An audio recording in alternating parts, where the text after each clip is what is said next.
This is episode 3 of the Enough to Spare podcast.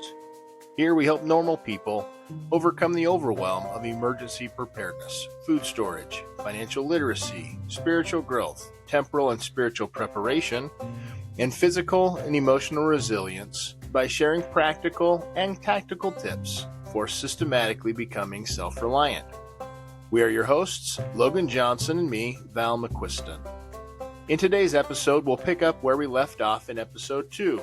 Logan and I review the second half of President Ezra Taft Benson's landmark General Conference address given in October 1973 and discuss some of the key points and principles that will help you on your journey to self-reliance. If this is your first time listening, welcome. We're glad you're here. You might find it helpful to go back and listen to episodes 1 and 2 to get up to speed. We hope you discover 1 or 2 things that you can do today to ensure that you always have enough to spare.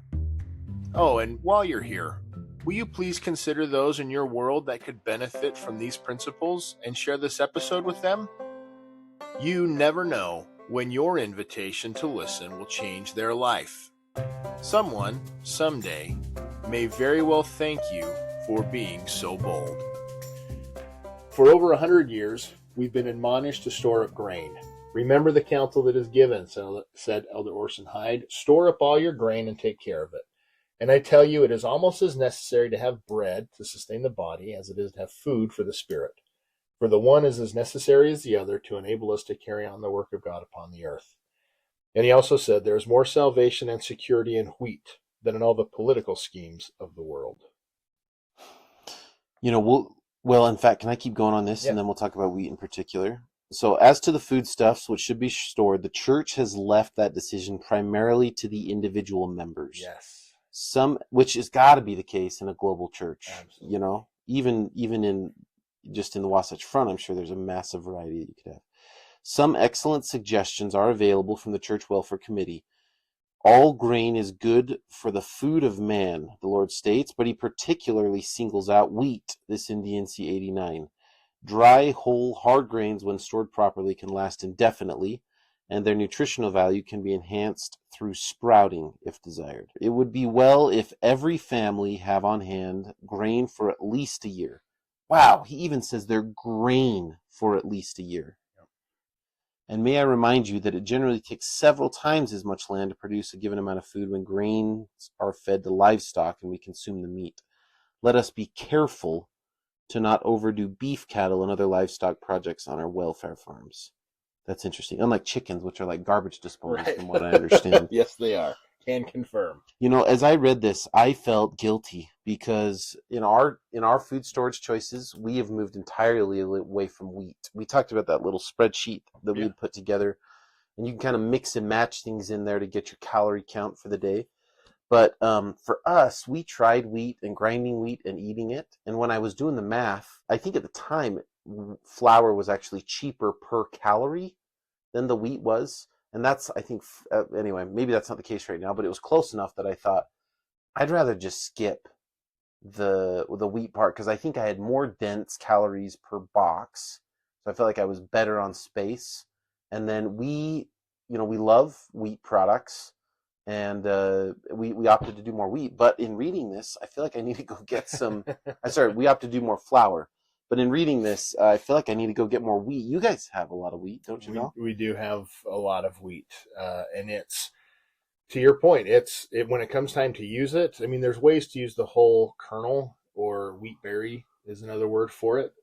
But if you're going to make bread and stuff, you got to throw it into a wheat grinder, and it's loud and it's dusty and it takes a long time and it's a hassle. But that gives you a familiar food that your bodies are accustomed to using with bread, if you're going to go that direction.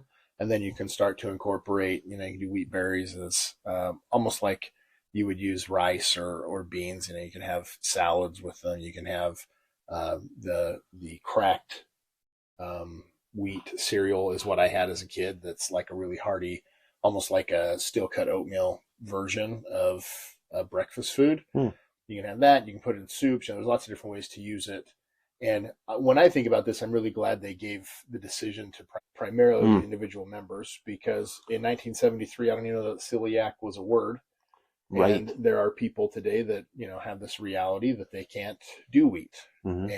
And I think that's one of the important parts of a self-reliance plan, is allowing people to build what's going to work for them, what they're going to use. To your point, if I think you have established a process that's going to work for your family. Yeah, awesome. heavy rice too. Yes. What do the celiac people do?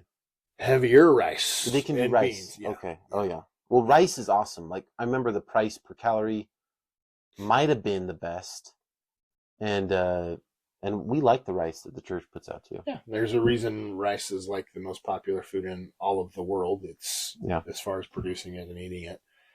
They can also do oats. Those are also gluten-free, unless they're produced somewhere that's not. So this is interesting, and there are other things we'll cover in this episode that are a little bit harder to relate to in 2025 than they were in 1973. Nonetheless, the basic principles remain the same. For example, here, from the standpoint of food production, storage, handling, and the Lord's counsel, wheat should have high priority. We talked about that. Water, of course, is essential. Other basics could include honey or sugar, legumes, milk products or substitutes, and salt or its equivalent. And then probably one of my favorite quotes from the Slow Talk: the revelation to store food may be as essential to our temporal salvation today as boarding the ark was to the people in the days of Noah. The perspective on that is, it's kind of easy to get lost in what that could mean. But again, if you knew that the flood was coming, what would you do different today than you're doing today? Yeah. Guess what? It's coming. It's we don't know when, and we don't know how. We know some of the signs, but being prepared may be as essential to our temporal salvation today as getting on that ark was in the days of Noah. It's a big deal. Let's see, I'll go on the next one. President Harold B. Lee has wisely counseled that perhaps if we think not in terms of a year's supply of what we ordinarily would use, and think more in terms of what it would take to keep us alive in case we didn't have anything else to eat, that last would be very easy to put in storage for a year. Just enough to keep us alive if we didn't have anything else to eat. We wouldn't get fat on it, but we would live. And if you think in terms of that kind of annual storage, rather than a whole year's supply of everything that you're accustomed to eat, which in most cases is utterly impossible for the average family, I think we will come nearer to what President Clark advised way back in 1937. Yeah, and that's a reality that the calculator that you've created based off of those studies from BYU and other places, I think it does a good job of highlighting this concept. If you were just to go buy whatever, 100 boxes of cereal for breakfast, I don't know how many boxes of cereal you go through in a week or in a year or in a month, but if you're going to have enough for a year, let's say you go through 2 boxes a week, 100 boxes of cereal is going to take up some space. It's not going to last very long. Easily intruded by rodents, and it's pretty expensive relative, right? Versus getting wheat, rice, things that can be held in cans that are very sturdy against rodents and intruders. And then you've got your pasta sauces, and you've got cans of whatever that are only going to last for a year or two. It's good to have that mix. You've talked about that, having this 3-month supply of more of what we eat all the time, and then having this deeper bench of foods that are going to get us through, even though we might get really sick of pinto beans and rice for dinner, or of wheat berry breakfast or whatever it is. It will be enough to keep us alive. What I think is kind of underlying this notion of a year is that there is there is a light at the end of the tunnel. It's not that we're necessarily going to change forever how we are, but we'll have the oil in the lamp, so to speak, to get through, and then get out on the other side and figure it out. Yeah, and I love the idea of, and I think we touched on this last time, but of this long-term storage being sort of a stretch element, that our goal in our family is we have 2,000 calories for every person for at least a year. Right. But realistically, if, we're out gardening more, we have a garden, and we'll get into that later, but if we're out gardening more, and if we're convincing Val to give us a couple of chicks so we can raise our own chickens, and you're sort of stretching, you're getting tons more calories from your home production, you could take that reliable, safe, canned year, and you could stretch that And maybe it's not as much stretching it lengthwise as much as it is stretching it to your neighbors and stretching it to community, and getting back to specialization in trade as quickly as possible. Yes. Will you read that next Yeah. paragraph? There are blessings in being close to the soil, in raising your own food, even if it is only a garden in your yard and or a fruit tree or two. Man's material wealth basically springs from the land and other natural resources, combined with his human energy and multiplied by his tools. God, I love that. It's like Bastiat. But yeah, it springs from the land, combined with his human energy and multiplied by his tools. This wealth is assured and expanded through freedom and righteousness. Those families will be fortunate who in the last days have adequate supply of each of these particulars. Concerning human energy, we can be grateful for the word of wisdom, which tells us it is possible to, quote, run and not be weary and walk and not faint. The Lord has advised us to retire to thy bed early, that you may not be weary. Arise early, that your bodies and your minds may be invigorated. He has also counseled, do not run faster or labor more than you have strength. Healthful foods, proper rest, adequate exercise, and a clean conscience can prepare us to tackle the trials that lie ahead. I just thought physical fitness probably could use a little more emphasis. You know, I'm a fat guy and I need to lose some weight. And fortunately, with calorie restrictions, it might be a great weight loss program if you had to really cinch up. But I think sort of being able to do those things, and I think of things like walking, you know, even backpacking, as being sort of extremely useful in a time when you had to conserve fuel a lot and you couldn't be maybe driving your car everywhere you go and things like that. But I think there is great wisdom in all of this getting out with your food and in the soil. There's an additional level of exercising faith because it's doing the thing, it's doing the work. It's not just I'll go to the store and buy it. It's planting the seed. The lessons your kids learn about faith when you plant a seed, about reliance on rain, on having some providence in your life to make sure that your crop grows, and relying and praying to the Lord to have that be successful. That's different than just going to the store and buying something. yeah. And I think my observation is because life is relatively easy, I know that's a subjective term, but there's less and less need to exercise faith. When everything is so reliable. Paycheck's coming in 2 weeks. The store's always open. Heck, groceries are delivered to your front door. Yes. I can DoorDash if I can't make dinner tonight. That's different than, man, these tomatoes that we had for our pasta sauce tonight, we grew in our garden. We bottled them. We put them on the shelf. 6 months later, we went and got them and made dinner with them. Yeah. There's a different sensation that comes with that and a different faith and your kids are learning about that. And it's, there is, I totally feel that there are blessings in being close to the soil, raising your own food, even if it's just a small garden or a fruit tree or two. There's something unique that you can't really experience any other way until you do that. Kind of, I think, like being a parent. It's great to talk about what I would do if I was a parent, but it's different when you're in the game. Yeah. Boots on the ground, for sure. All right. Speaking of parents, I think they talk about kids here, right? Yes, concerning clothing. We should anticipate our future needs, such as extra work clothes. That was something when I read that tonight, I thought, I don't really have. I mean, I have old clothes that I throw on, but I almost wondered if it's worth buying like some really durable work clothes, you know, if you had to. Sounds like it. Yeah. And clothes that would supply warmth during winter months when there may be shortages or lack of heating fuel. Leather and bolts of cloth could be stored, particularly for families with younger children who will outgrow and perhaps outwear their present clothes. Yeah, that one, where would you even find a giant slab of leather these days? You know, when we did Trek a couple years ago, I know that the Trek, they went and bought like entire hides. Yeah. I don't know. They could be like cool decorations in the meantime. You can have them on your wall, and then if you need to, you just pull them down. And what's the idea? You make a pair of pants out of that, or do you just patch or I think something? it's more shoes, actually. I think Oh, leather wow. helps you make boots and shoes that are more durable than the synthetic materials most of us use. Oh, interesting. This one I don't.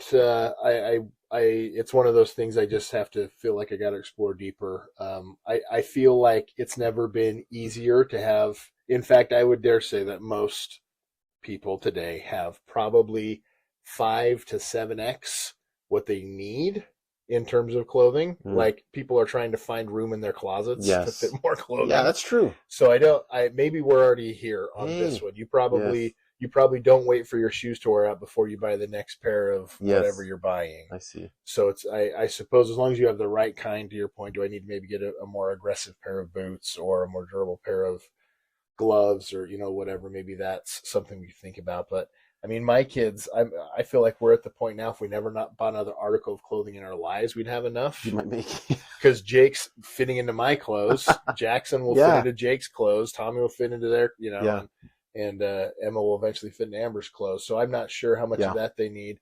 To your point in the first podcast about keeping warm during winter months, having the coats, having blankets, that sort of thing, so that you have enough if there's low fuel or, if it happens during the winter, that's tougher. I agree. Clothes is a low bar. That makes me feel good. Maybe we're doing this. Yeah. And like, if you wrote this in 1937, I don't know if he's quoting 37 here, but I think the global economy and our ability to produce clothing now is miles different than it was then. And God, I would be more inclined, rather than going and spending money on leather to repair shoes, I bet you could get some pretty darn durable shoes, a bulk set for the same price it costs you to get a whole hide of leather or something like that. Yes. And then just put them aside or something. But interesting. Okay. Yeah. The day will come, said President Woodruff, when, as we have been told, we shall see the necessity of making our own shoes and clothing and raising our own food. Well, dang, okay, maybe we'll make our own shoes. That's also tough. Wilford Woodruff was in the 1800s. Yeah, and they were making shoes. Yeah, they were certainly making their own shoes. I don't know, Val, whether by my own voice or the voice of my servants, it might be fulfilled. It's it wouldn't hurt to have some gear in the closet. That's for sure.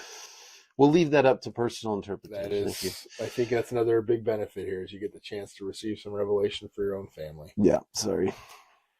Let's see. This is part of the 10 prep steps. Wood, coal, gas, oil, kerosene, even candles are among those items which could be reserved as fuel for warmth, cooking, and lighter power.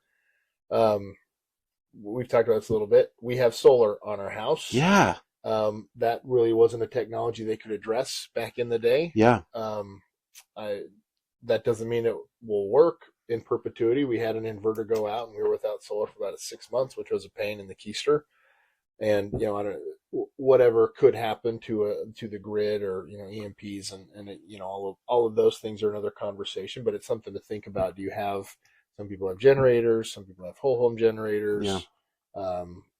But do you have fuel for it? Do you have something to cook on? A lot of us have stoves or fireplaces, which, by the way, I think were, to our point in the last podcast, I think homes were built around those concepts 50 years ago. And now it's like, fireplace. Yeah. It's like a liability. They have ones that look like TVs, right? You just hang on the wall, no vents, right. They're not really going to do you any good, but they look good. It's a little less practical. I think it's smart to have a fireplace, though. I think that's something that we would value. Our home does not. We've often thought of ways to how we can incorporate it. I've purchased a tent stove, or it's like bigger than a tent stove, but it's like one of those potbelly little fellas. Yeah, let's call it 24 inches by 12 inches or something. It's like a little half can, and we've got a little setup in our shed. It's like I go get this amazing prepper neighbor. He's got this farm, and he's always got great ideas. But we got this little stove that we could put in the shed, and then I've got a way that I can vent it out and turn it 90 degrees and then go out. And so that was like, crap hits the fan, but we have to stay warm. We've also toyed around with the idea of super insulating one room in our house. So like go and get a new door that can seal it off and double up the insulation so that you could just like be really warm and stuff like that. I think solar is awesome. I've seen it poo-pooed a little bit in some prepper communities because of the EMP stuff, and I agree, there's always a chance things might not work out, but I can imagine a few scenarios where solar would be a godsend. Yes. It would be amazing. Yes. Even if you can't run your AC all day, Mm-hmm. if you had reliable power, I mean, talk about the ability to share, if you needed comms, consistent comms, if you needed medical stuff, if there was someone that needed some sort of medical help and you could bring them in your house and they could stay on their ventilator. I mean, I agree that solar is fragile. I think it's getting less fragile as time goes on. Yeah. And frankly, I really value solar with batteries. That's the closest we've ever gotten to pulling the trigger on that. But yeah, I think, in my opinion, solar is a fantastic thing to consider. Don't go into debt for it. You heard that, Flat Brim Vivint Bros. Yeah, the other thing that impacted our decision to get solar is we watched what happened in California with Yes. PG&E, and they got sued off their keisters for causing wildfires. Mm-hmm. And guess who gets to pay that bill? The people who use PG&E. Their Yes. gas and electric, they go up like 200% a year, and you can't control it. Right. You can get mad about it, but they're paying off their debts and liabilities Mm-hmm. because they had a fire. And I mean, even just this year in our jurisdiction, they were looking to raise those rates 30% for power. There's really nothing to stop them other than what stopped them then was a number of coalitions getting together to voice their opposition to it. But that's just kicking the can down the road. They're not just proposing it to get rich. It does cost more to run grids, and you start thinking about electric cars and what they take from the grid and what the AI demands are in the data storage centers. Like all of that, demands are going up, not down, which means prices will go up. And solar gives you a chance to lock in, if you will, what you're going to be spending instead of being totally subject to the whims of the electric companies. So lots to think about and certainly avoid debt for it. Just something to think about. Also, it'd be well to have on hand some basic medical supplies to last for a year. I don't know how much bacitracin and fabric bandages you need to last for a year, but I know like the Jace case, and there's some other medical supply companies that have antibiotics and other things that you can get to have, because this happened during the pandemic. They ran out of like children's Tylenol. Yeah. And our neighbor, they had a sick kid, and we had some. But I would just go to the stores around when I could to just see if I could find any because they needed some, and you have little kids that get nasty fevers and stuff. I know that there are some things that the land can provide that would help. I just don't know how to use them or find them or what they are. Yeah. And having some Tylenol in the cupboard, really helpful. What's bacitracin? Neosporin. Oh, okay. That's Baymax talking. Oh, yeah. You need bacitracin. Okay, let's see. What other counsel does he have? Men should seek honorable employment and do their work well in order to provide for their own. Live within your means. Logan added that from earlier. Men who perform useful skills with their hands will be in increasing demand. Handymen, farmers, builders, tailors, gardeners, mechanics will all provide a real blessing to their families and fellow men. I agree. I think in an event where we didn't have global specialization in trade for a significant amount of time, the value of those skills would quadruple, times 10. Your ability to stretch things and make them go. And Micro. Yeah. Dirty jobs. Yeah. I was listening to an interview with him last night, and he had gone to, I think, a car manufacturer, a large manufacturing facility, and he was talking to these like early 20s electricians. Like, how much you guys making? $250 a year? What? Yeah, and we're on our third job this year because we keep getting poached to the next job for more money. So they just keep abandoning that one and then just go to the next another one because they have the skills that people really need. And AI is doing some interesting things with some white collar jobs primarily, but these blue collar jobs, they're always going to be handy. Yes. Yeah. And I have an electrical issue at my house that I keep calling electricians, and it's like $1 bazillion to fix this little problem. So my pride won't let me do it. And the AI, I talked to Gemini, I talked to Grok, I talked Walk to me through this. yeah, and it can't solve it. And I'm sending pictures. Maybe they'll get there, and it could walk someone like me through that. But I'm particularly scared of just experimenting because it's electrical. Right. So I have all the parts. I just haven't done anything for like 3 months because these electricians are making a killing. I think we see trade schools. I think we've heard that for the last number of years, how important trade schools are going to be, and how college isn't inherently evil or bad, but it is a great way to get into debt for something you're not going to be able to make a living off of. For real. If you don't do it right. Yeah.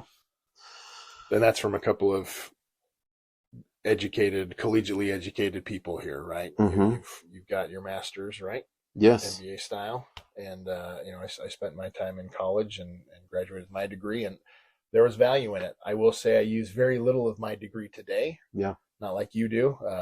I'm in that camp of most people that are going to change careers. I think it's 8 or 9 times in their career. They or in their time of working, they're going to totally change careers 8 or 9 times. And being able to be adaptable is really important. Yeah. Interesting. Debt and education. That's chat for another day, I think. Yeah.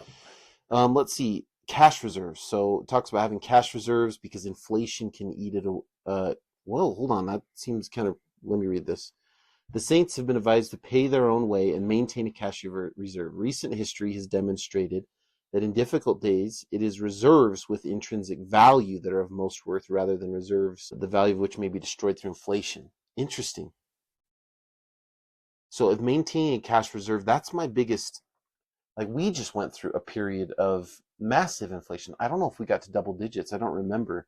And some people feel like reported inflation by the CPI is maybe a little behind. Yeah. I don't know by how much, but even the reported inflation, for a couple of years was massive. And I think everyone is seeing that right now. And, I am kicking myself a little bit. We just leave a little bit of cash in the bank. And part of me was like, dang, you should have just put that in something else other than cash. Having some cash on hand is helpful. He's going to talk a little bit about what inflation really can do, and how the Weimar Republic and other infamous economies cost billions of dollars for toast. So having some things of intrinsic value, of real worth. I put out on Facebook a while ago people's favorite tips about emergency preparedness, food storage, self-reliance, and one of them was like, I don't drink, but I have a healthy supply of liquor.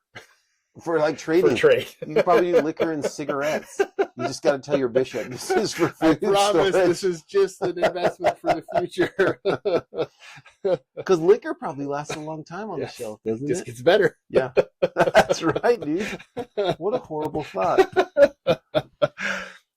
That paragraph just continuing. It's well to remember that continued government deficits cause inflation. Well, it's never been bigger. 38 trillion, I think, is the last number I saw. Jeez. Inflation is used as an excuse for ineffective price controls. Price controls lead to shortages. Artificial shortages inevitably are used as an excuse to implement rationing. When will we learn these basic economic principles?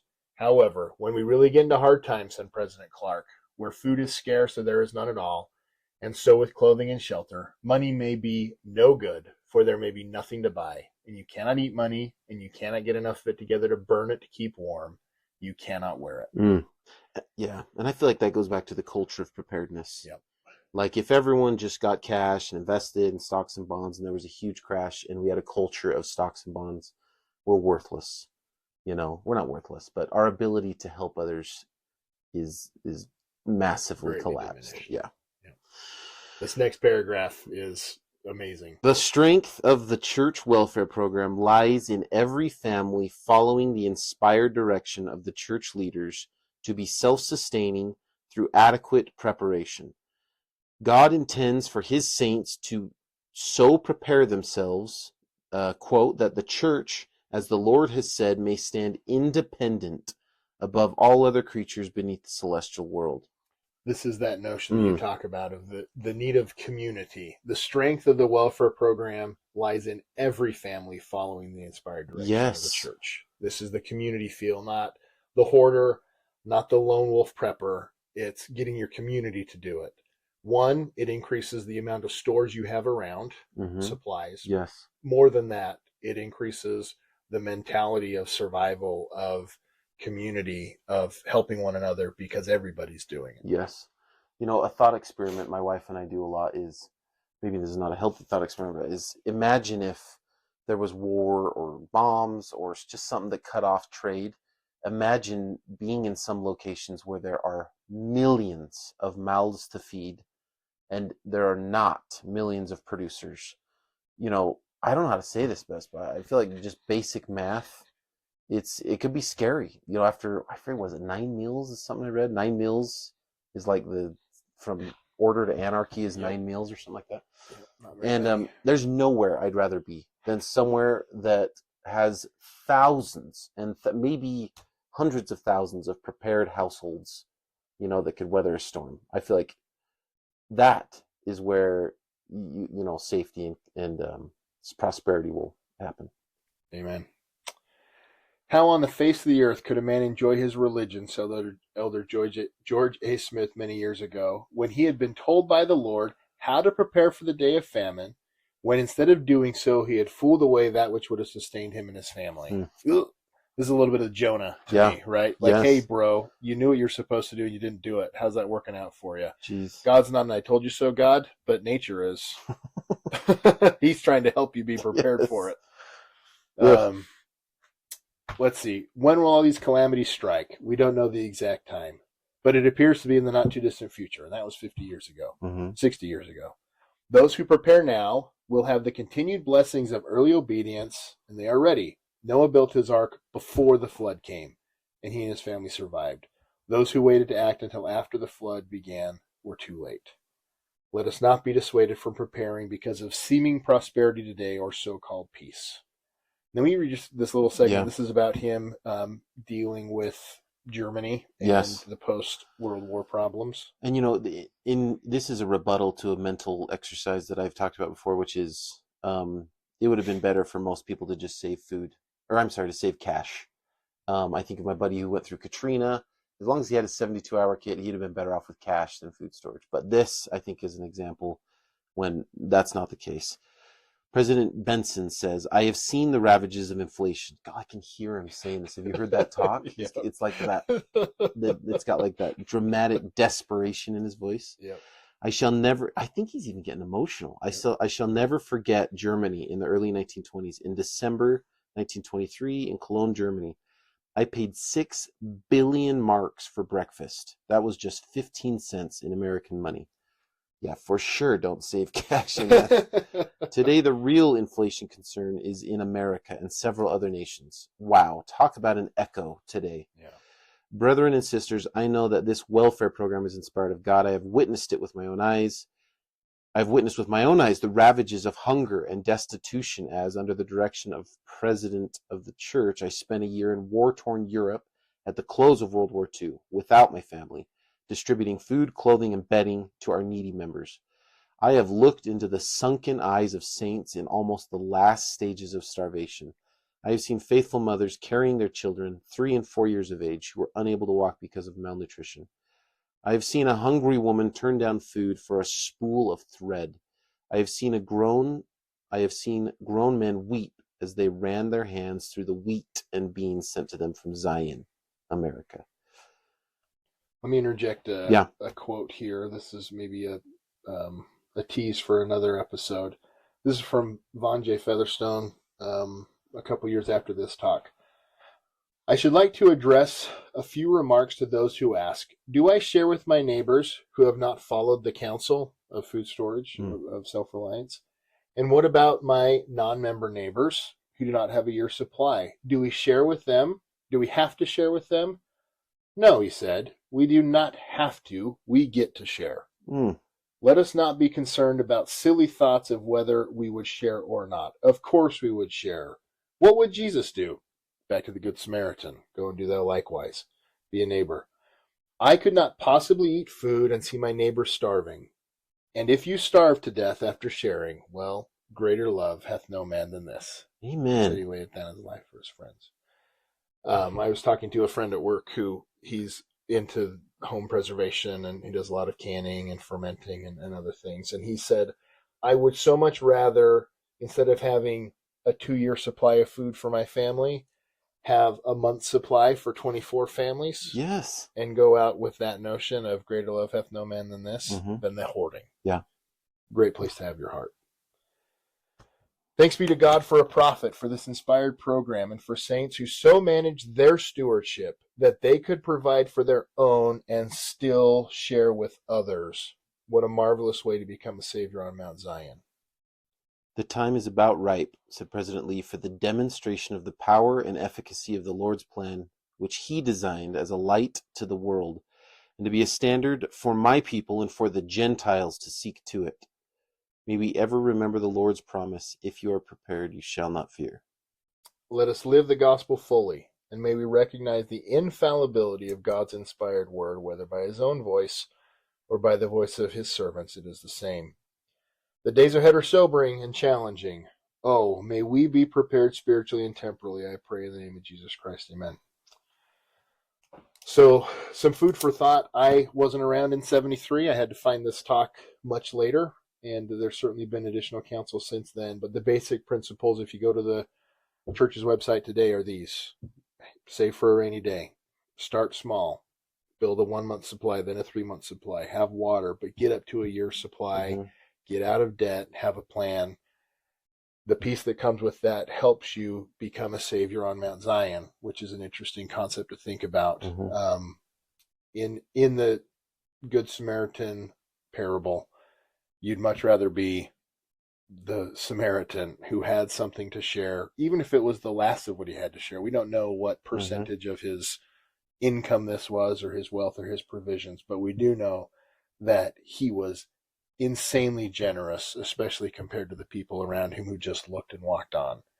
Gave what he had, helped where he could, gave extra so he could put them up, and he would come back to pay off the rest if he needed to. That is, I think, a gift that Heavenly Father wants us to have, is the ability to do that. You talk about feeling what he feels for his children, the ability to step in and help when they can't. You think about whatever the scenario, war-torn Germany, or somewhere else, where essentially you have people starving, malnutrition, walking for days trying to find food, and you can bring them into your home where there's a hot meal and warmth and comfort and hope, instead of the despair and darkness that they're accustomed to. However long that lasts, it's going to be worth it. Yeah. And you want to see the miracle of a cruse of oil and a barrel of flour of meal just continue to go. Have some food storage around and see what happens. Yes. And I reject the perhaps common mentality of preppers that, they might say, you act all sherry now, but wait till it's your kid that's starving or whatever. And bro, we can sit here and argue about the hypothetical timeline that our food would last and if we should share or not, but fundamentally I think it's a fool's debate, because truly, and I've said this before, but community and specialization in trade, I think if you have a group of people, your chances of not only making it but thriving are exponentially higher. So I think it's sort of a fool's debate to sit there and say, how long would my food last, and my kids versus your kids. You band together and you share. I think that's how humanity survives and thrives. So I think there's an interesting pattern to think about. When I think about, and I teach tithing, God doesn't need our money, he needs our hearts. And tithing actually has very little to do with money in my mind. Tithing is about where your heart is and about what you're willing to sacrifice for the cause that you believe in. And I feel very similar to that in this notion of food storage, that it really is probably very little to do with the food. It's to do with your heart. It's to do with, are you willing to manage your stewardship so that you can provide for your own and still share with others? Because that changes your heart. And in a society that teaches us to focus on us, and that we get in the algorithm and we get in the doom scrolling and it's all about me, this is countercultural. Avoid debt. Yeah. Get prepared, save for a rainy day, and open your home and your hearts to other people. Those are foreign concepts today. And it's what Jesus taught, and it's what we can all bank on to get us through tough times ahead. Yeah, dude, counterculture right here. Couple of dads. Couple of goofy dads trying to do the right things. Yeah. Okay. Great. Well, thanks for joining us. More on enoughttospare.com if you want to get back to looking at those first 10 prep steps, seeing some other ways, some other free resources to help you on your journey.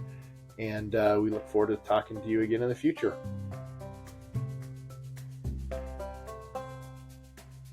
We'll end this episode, like we always do, with a favorite quote from a General Conference address from 1980. Ezra Taft Benson served as the U.S. Secretary of Agriculture under President Dwight D. Eisenhower from 1953 to 1961, and then as President of the Church of Jesus Christ of Latter-day Saints and the Church's 13th prophet from 1985 until his death in 1994 at age 94. He said, quote, "The revelation to produce and store food may be as essential to our temporal welfare today as boarding the ark was to the people in the days of Noah. Too often, we bask in our comfortable complacency and rationalize that the ravages of war, economic disaster, famine, and earthquake cannot happen here. Those who believe this are either not acquainted with the revelations of the Lord, or they do not believe them. Those who smugly think these calamities will not happen, that they somehow will be set aside because of the righteousness of the saints, are deceived, and will rue the day they harbored such a delusion."